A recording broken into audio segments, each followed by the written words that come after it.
Hello friends, हम आपके समक्ष एक बार फिर से जो टॉपिक लेके आए हैं वो टॉपिक है आपका मैथ का। और उस टॉपिक का नाम है आपका चक्रवृद्धि ब्याज। कौन सा? चक्रवृद्धि ब्याज।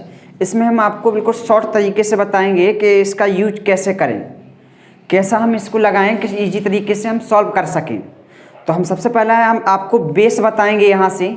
तो बेस है आपका, सबसे पहले तो यदि हम फॉर्मूला देखें कौन शब्द किससे रिलेटिव करेंगे आप, तो सबसे पहला हम ये कहेंगे आपको, एक होता आपका मूलधन।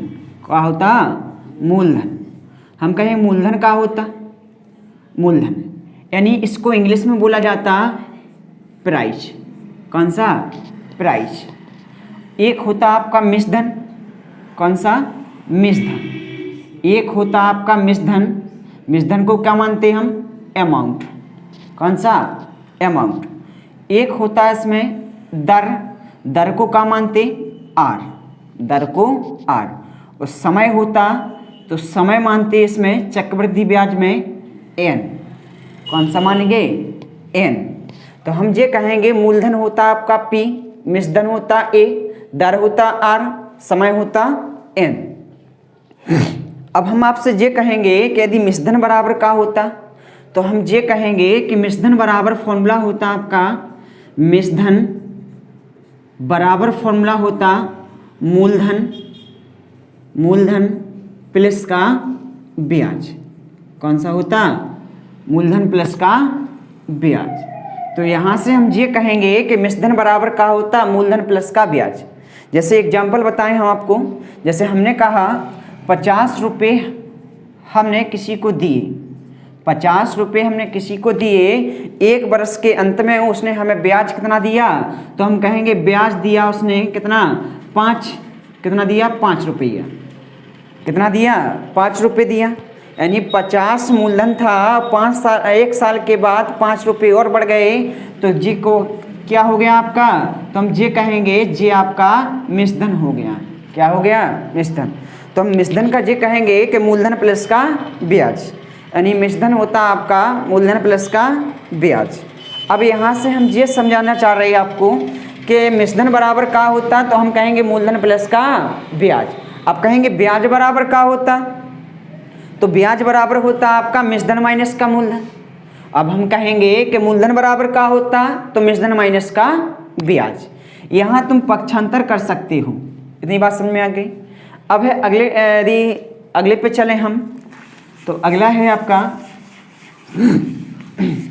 यदि हम यहाँ से आपसे ये कह दें मिश्रधन बराबर मूलधन प्लस का ब्याज, तो हो गया। अब जैसे हमने कहा, यहाँ हमने आपसे कहा कि जैसे मानिए कि आर है 10%। कितनी है? 10%। आर बराबर कितना है? 10%। सबसे पहला एक बात और समझें आप यहाँ से, यदि आपका छमाही है, क्या है? यदि आपका छमाही है, तो दर में हम 2 का भाग देंगे।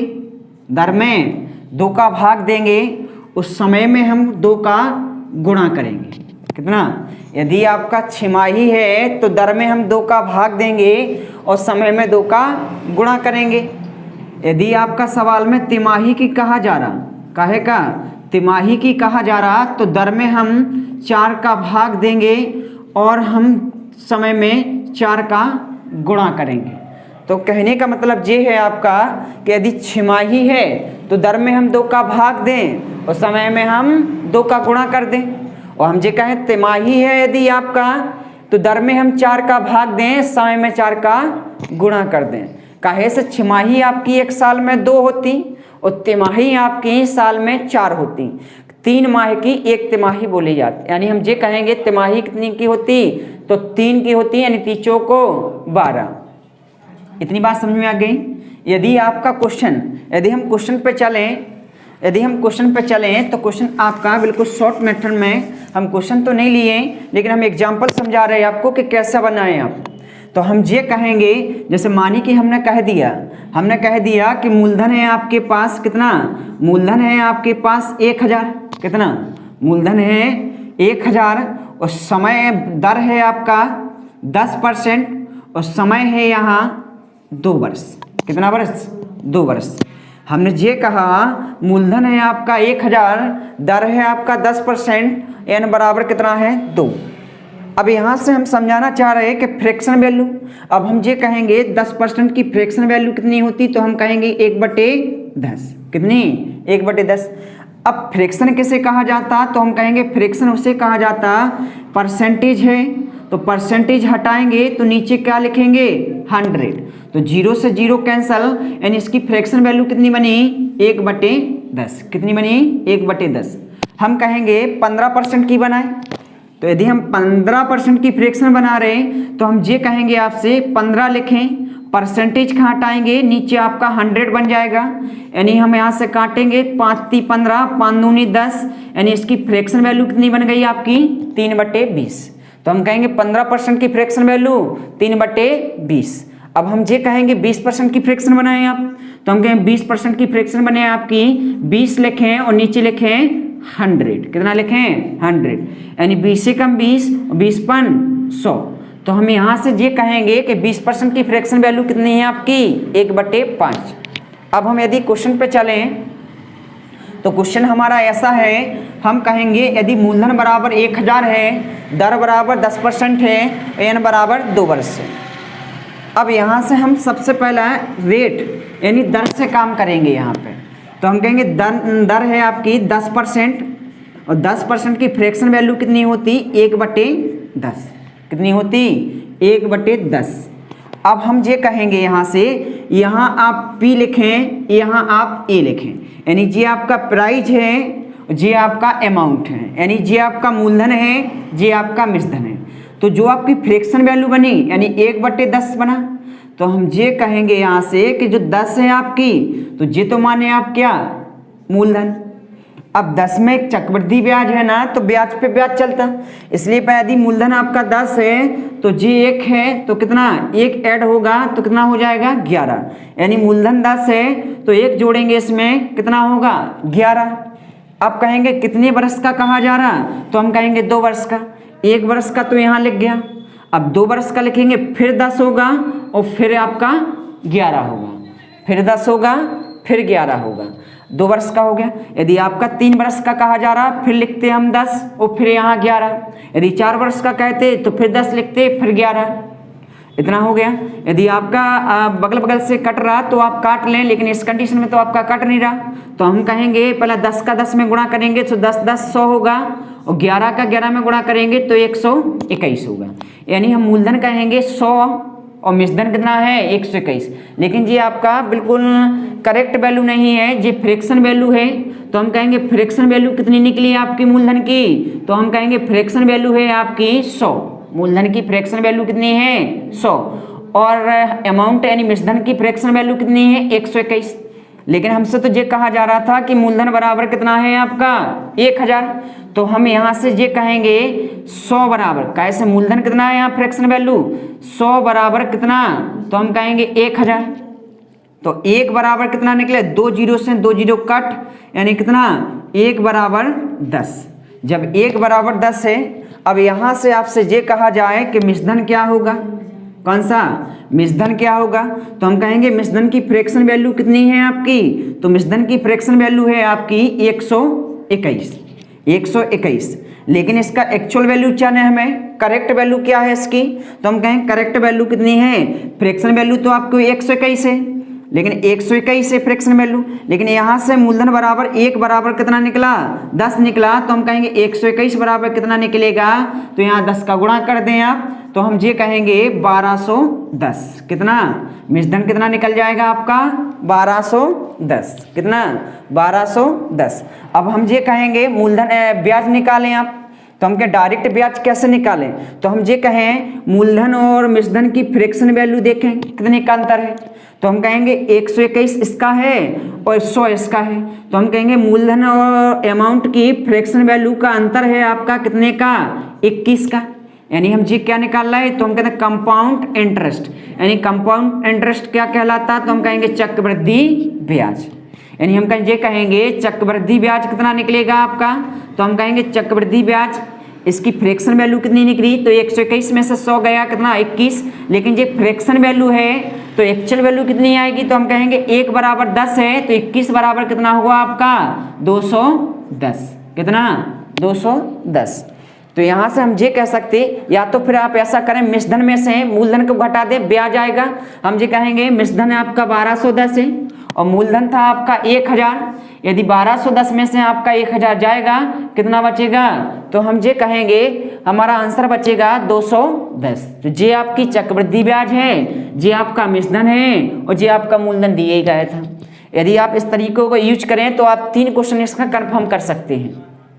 जैसे अगला क्वेश्चन समझाएंगे आपको। यदि अगला क्वेश्चन है,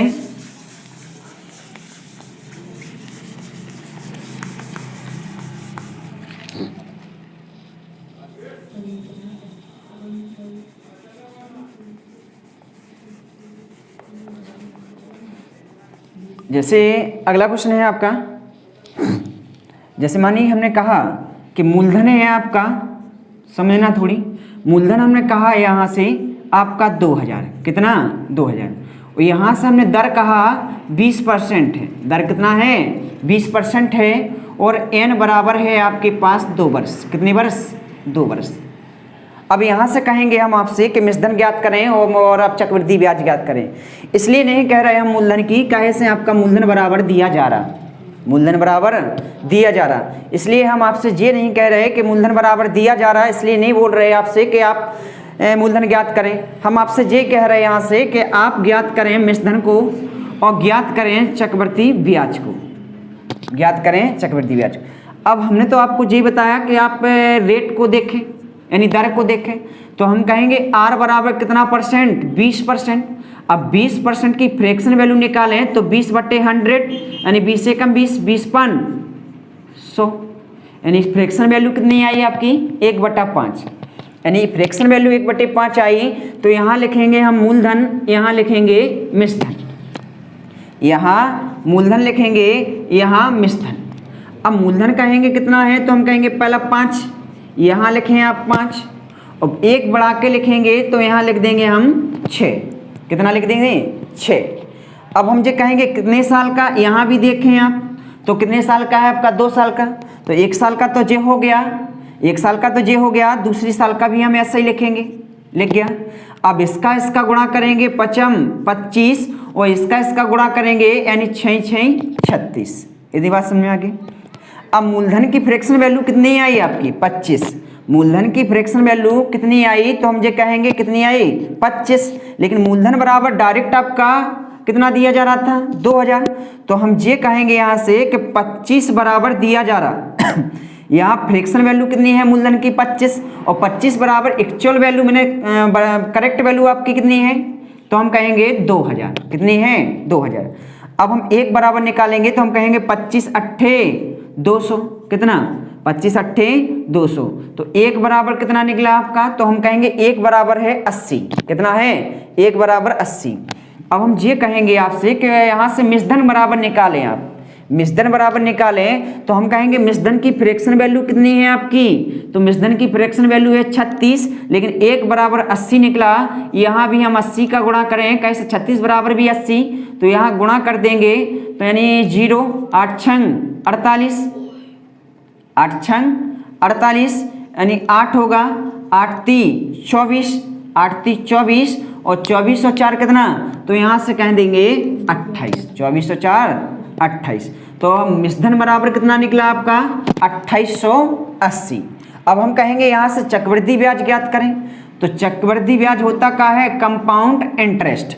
अब ये कहेंगे यहाँ से कि आप अमाउंट में से मूलधन की फ्रैक्शन वैल्यू का घटा दें, तो हम कहें 36 और 25 में अंतर का है, तो 36 और 25 में अंतर है आपका 11 का, कितने का 11 का है, लेकिन 1 बराबर कितना निकला आपका, तो हम कहेंगे 1 बराबर 80 निकला, तो 11 बराबर कितना होगा आपका 880, कितना 880, कितना हुआ 880। अब हम ये कहेंगे 880 निकल आया, तो जितो आपका कौन सा हुआ चक्रवृद्धि ब्याज, और चाहे आप ऐसा कर सकते 2880 में से मूलधन का घटा देंगे तो कितना आएगा आपको 880। यदि हम अगले क्वेश्चन पे चलें, यदि आपका मूलधन ना दिया जाए, समझना, यदि आपका मूलधन ना दिया जाए,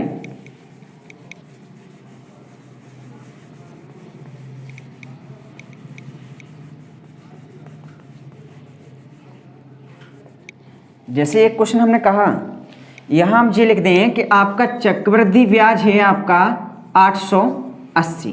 कितना? चक्रवृद्धि ब्याज है आपका 880, दर बराबर है 20%, वही एन बराबर है आपका 2 वर्ष। कितना है? 2 वर्ष। 2 वर्ष। इतनी बात समझ में आ गई। हम आपसे ये कहेंगे चक्रवृद्धि ब्याज कितना है? 880, दर है आपका 20% और एन बराबर है आपका 2 वर्ष। तो यहाँ से हम ये कह सकते हैं कि आपका तो सबसे पहले सवाल में ये देखना कि दर का, यदि आपके पास दर ना हो तो आप क्वेश्चन तो सॉल्व करेंगे लेकिन दूसरे तरीके से सॉल्व कर सकते। तो हम कहेंगे आर, यानी आर बराबर कितना? तो 20%। 20% की हम फ्रैक्शन वैल्यू देखेंगे तो 20/100। कितना? 20/100, यानी 20 से कम 20, 20/100, यानी इसकी फ्रैक्शन वैल्यू कितनी निकली आपकी? 1/5। अब यहाँ लिखेंगे हम मूलधन, यहाँ देख के लिखेंगे मिश्रधन। अब हम ये कहेंगे मूलधन कितना है इसमें? तो मूलधन है आपका 5 और मिश्रधन कितना है? तो 1 जोड़ेंगे उसमें, तो 5 और 1 6। लेकिन यहाँ भी देखेंगे कितने वर्ष का कहा जा रहा है? 2 वर्ष का। तो 1 बार और 5 और 6 लिखेंगे। अब यहाँ लिखेंगे 5 25 और यहाँ लिखेंगे 6 6 36। अब हम ये कहेंगे यहाँ तो चक्रवृद्धि ब्याज का मान दिया जा रहा था, अब यहाँ तो चक्रवृद्धि ब्याज का फ्रैक्शन वैल्यू है भी ना है, तो हम यहाँ से ये कह सकते हैं आपसे कि यदि अमाउंट में मिश्रधन में से मूलधन का घटाएंगे तो वो क्या आएगा आपका? चक्रवृद्धि ब्याज। कौन सा? चक्रवृद्धि ब्याज। तो हम कहेंगे 36 और 25 में अंतर कितने का? तो हम कहेंगे 11 का। कितने का? 11 का। लेकिन ये तो कौन सी फ्रैक्शन वैल्यू है आपकी, यानी चक्रवृद्धि ब्याज क्या है? Fraction value. तो हम कहेंगे चक्रवृद्धि ब्याज फ्रैक्शन वैल्यू है तो 11 बराबर, लेकिन आपका कितना दिया जा रहा है? चक्रवृद्धि ब्याज कितना दिया जा रहा है? 880। तो हम ये कहेंगे यहाँ से 11 बराबर कितना? कहे से चक्रवृद्धि ब्याज का अंतर देखा हमने 11 और 11 बराबर कितना? 880। तो 1 बराबर का निकलेगा? तो 11 8 88, यानी 1 बराबर निकल जाएगा आपका 80। तो 1 बराबर 80 है तो हम कहेंगे मूलधन की फ्रैक्शन वैल्यू कितनी है आपकी? तो मूलधन की फ्रैक्शन वैल्यू है 25 और 1 बराबर 80 है तो 25 बराबर कितना होगा?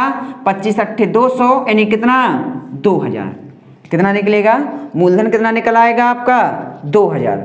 अब यहाँ से हम ये कहेंगे नहीं मिश्रधन का मान भी ज्ञात करें, तो हम कहेंगे मिश्रधन का फ्रैक्शन वैल्यू कितनी है? 36 है, लेकिन 1 बराबर 80 निकला था तो 36 बराबर कितना निकलेगा? तो 0 8 6 48, 8 3 24 और 4 28, यानी 2880। कितना? 2880। इतनी बात समझ में आ गई। यदि क्वेश्चन में आपको ये ना दे के मिश्रधन दे देते हैं, कौन सा? मिश्रधन दे देता, तो हम मिश्रधन दे देते हैं तो डायरेक्ट हम क्या करते? 36 बराबर में लिखते कितना? 2880। हम एक क्वेश्चन समझाएंगे आपको, यहाँ देखें हम। क्वेश्चन यही है आपका, यदि हमने यहाँ कह दिया, समझना थोड़ी, यदि हमने यहाँ कह दिया कि मिश्रधन है आपका कितना? 2880। मिश्रधन कितना है? 2880। अब मिश्रधन 2880 दिया गया, आर बराबर 20% दिया गया, एन बराबर 2 वर्ष दिया गया। अब हम यहाँ से ये कहेंगे आपसे कि आर बराबर 20% है, 20% की फ्रैक्शन वैल्यू बनाएंगे तो 1/5 आएगा। कितना आएगा? 1/5 आएगा। अब यहाँ से हम ये लिखेंगे मूलधन, यहाँ लिखेंगे मिश्रधन। अब मूलधन आपका न्यची की वैल्यू मानी जाती है, यहाँ लिखेंगे 5 और इसमें 1 जोड़ के लिखेंगे तो कितना? 6। कितने वर्ष का कहा जा रहा है? 2 वर्ष का। तो 1 बार 5 लिखेंगे, 1 बार 6 लिखेंगे, यानी 5 5 25 और 6 6 36। कितना? 6 6 36। लेकिन यहाँ से ये कहा जा रहा है मिश्रधन का मान दिया जा रहा है, मिश्रधन का फ्रैक्शन वैल्यू कितना है आपकी? 36 है। तो हम यहाँ जो लिखेंगे 36 बराबर कितना है? कैसे फ्रैक्शन वैल्यू इसकी मिश्रधन की कितनी है? 36 और 36 की करेक्ट वैल्यू कितनी दी जा रही है आपकी? 1880। कितना? 1880।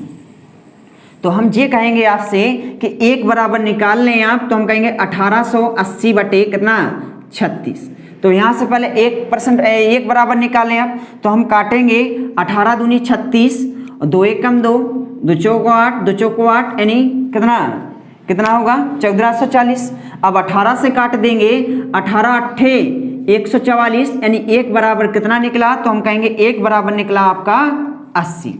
जब 1 बराबर 80 निकला, हमने ये कहा जब मिश्रधन दिया जा रहा तो फ्रैक्शन मिश्रधन की रखें, यदि मूलधन का दिया जा रहा तो मिश्रधन मूलधन की फ्रैक्शन रखें, यदि चक्रवृद्धि ब्याज दिया जा रहा तो चक्रवृद्धि ब्याज की फ्रैक्शन रखें।